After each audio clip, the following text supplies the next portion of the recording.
hate when it does that shit. Hello, everyone. Hello.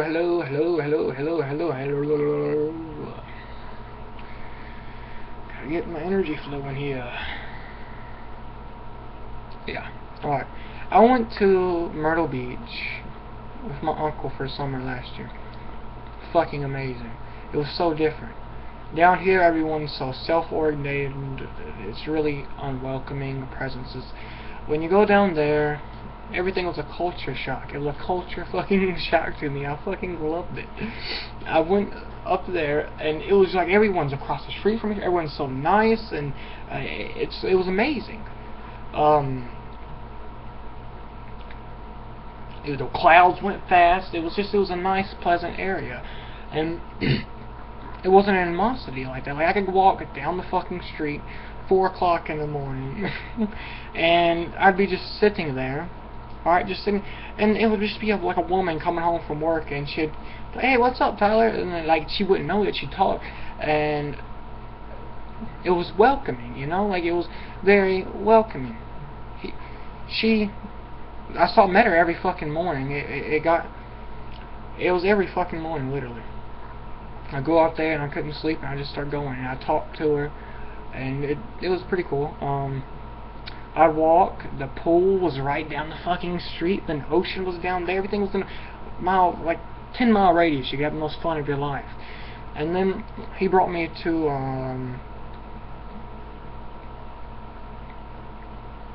the beach, and then I've already drowned it about 3 times in my life. I went over there, and man, I got some balls, alright? I've never really been in the ocean at all. I've been out there once or 2-3 times with him. He taught me. It was over at Blues Creek. No? Blues Creek. He taught me how to swim. And literally, this is how I react, alright? This is how the male in me reacts. The guy, my uncle, big Nate Dog, and she just heard that, I could tell. And like he tested me. He wanted me to go in the water, and they were trying to put a life jacket on me, and you know, he was trying to drag me out there and do it. And this is a man-made lake. It's every bit of, it was past 100 feet. Like, you couldn't go down and touch it.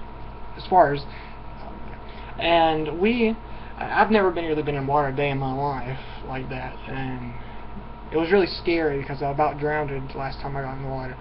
But he made me do it. Went there. Well, he said, "Tyler, I'm on one fucking leg. If I dive in here, will you go in there?" So I'll do a flip in there, and then he did it, and I did a flip inside, and then he saved me. He told me he got me. And all right, I'm sitting there. I couldn't breathe. He got me back up there. I calmed back down. It was not there. He told me, he was like, "Tyler, this is. You can't freak out. You got to think strategically, and you got to work it out." And I had like a thing right there. And then he taught me back to the thing. You know, this thing right here is a houseboat. He had. It was like, all right, you're going on 2 or 3 feet, then you go 10 feet, then you're over there in 20 feet, then you're in like 50, and then you're all the way in a man-made, and it's huge, like over 100. And we started at the 5 feet. The guy where I held my breath under there, got back up. Came over to the side, and he didn't make me. This is the power of power right here. He didn't make me, but he encouraged me. He was insisting that I did it, you know. But he told me that he would get me. Like, "Tyler, there's 3 feet right there. There's 10 feet right there. You were just in that. You let go. I brought you back up, didn't you? And I'm 6 foot. Wait, 6'4"? I'm 6'4", and I can clearly get you back up." But he kept doing it, and I got out there, and believe it or not, it was really hard, but I did it. And then he did a back dive. I did a back dive. He did a back flip. We were just competing. And that's the way I am. I compete like hell. Until a certain extent. I don't compete for everything, but it is things like that. If someone is demanding like that, it really does. I don't know. I guess the analytic instincts come out. I don't know, but I am a very competitive person. that. And we went out there, and then by the end of the day, I was on a fucking raft. What those things are? Canoeing down the fucking river. No, first I did it on Noodles, with his son Chase, and which is Chase's my cousin, I think. Yeah, he's I love that little boy. He's helping me out so much. Like when I had problems, he was there.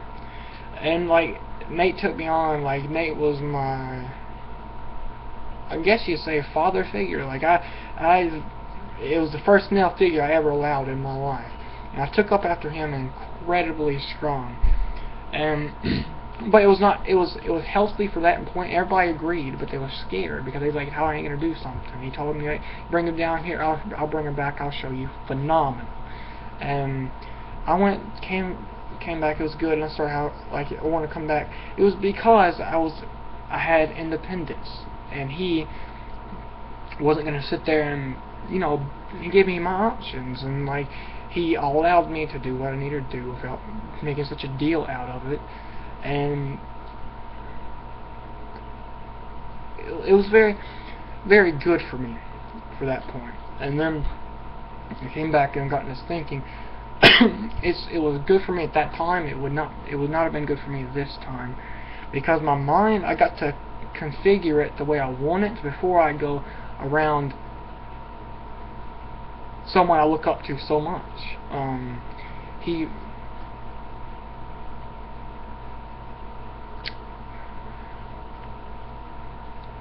My kudos go to you, Nate, dog. Big old Nate, Uncle Nate.